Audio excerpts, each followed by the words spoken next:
Hello, hello everybody.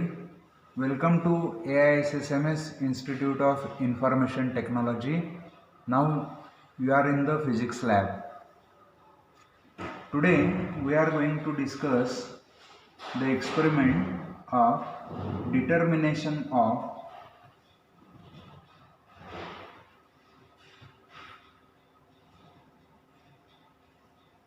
band gap energy.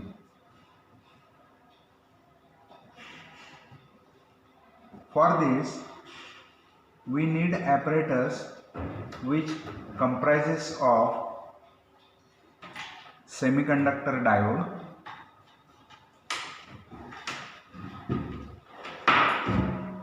heater arrangement, power supply, thermometer to record the temperature. Basically, band gap energy is the energy gap which separates the conduction band and the valence band.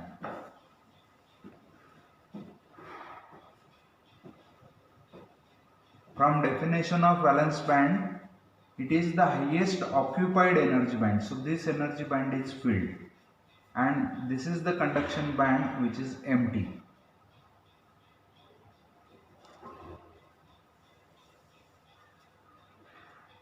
And the energy gap which separates valence band and conduction band is called as band gap energy or forbidden energy gap, denoted by Eg.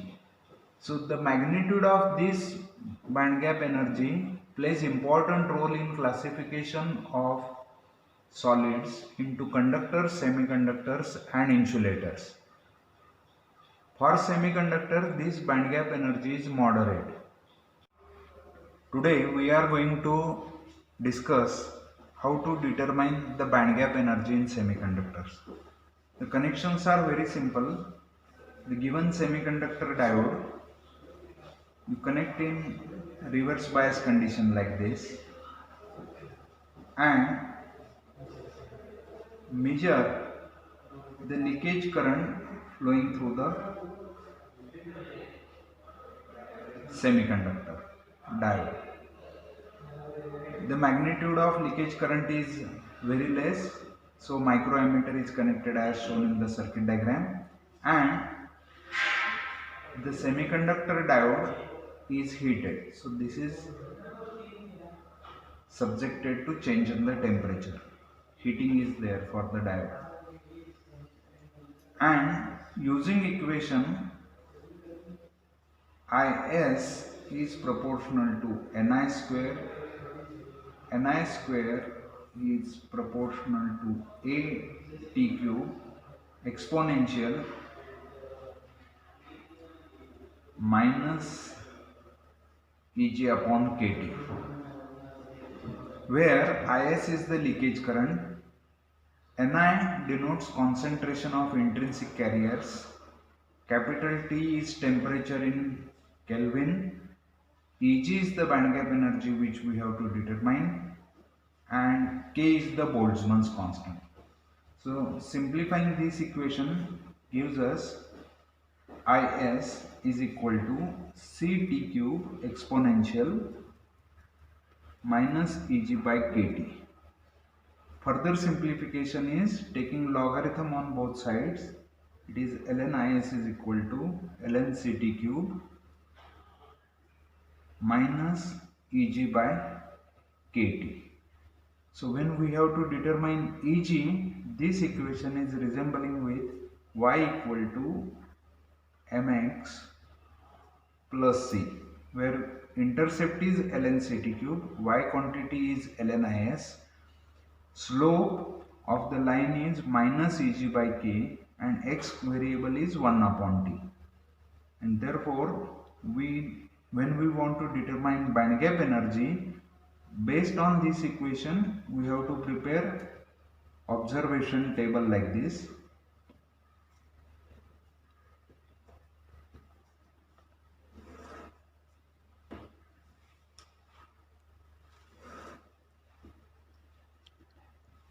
serial number, temperature in degrees Celsius, then temperature corresponding value of leakage current, it will be in microamperes, then temperature converted to Kelvin, so capital T column, so this is Kelvin, then LNIS and 1 over T, this will be Kelvin raised to minus 1. Like that, prepare the observation table and heat the semiconductor diode as connected in the circuit diagram. Make the connections and heat the semiconductor diode to about 80 degrees Celsius, and then switch off the heater, so temperature will now go on decreasing. For 80 degrees Celsius, record what is leakage current. When temperature will be reduced to 75 degrees Celsius, that will be the second reading, record leakage current. Third reading, when temperature will drop to 70 degrees Celsius, record the leakage current. Like that, from 80 degrees Celsius to about room temperature 40 or 35 degrees Celsius, record the corresponding leakage current. So we have readings of decreasing the temperature from 80 degrees Celsius to 40 degrees Celsius, the leakage current IS is recorded. From IS we can find out LNIS. From temperature in degrees Celsius we can convert it to Kelvin. From temperature Kelvin to reciprocal of the quantity. Like that, these last two columns are important to plot the graph. At the end, plot the graph of LNIS versus 1 over T. The nature of graph will be like this. Find out the slope. You know that slope of this line is negative, so I will denote it as minus m. Therefore, from this equation, slope is equal to minus Eg upon k. We have slope negative, and therefore m equal to simply Eg by k. What we have to calculate is Eg, and therefore Eg will be equal to m times k. This will give you band gap energy with unit joules converted to electron volt, and the simple conversion is joule to electron volt you have to divide by charge of electron.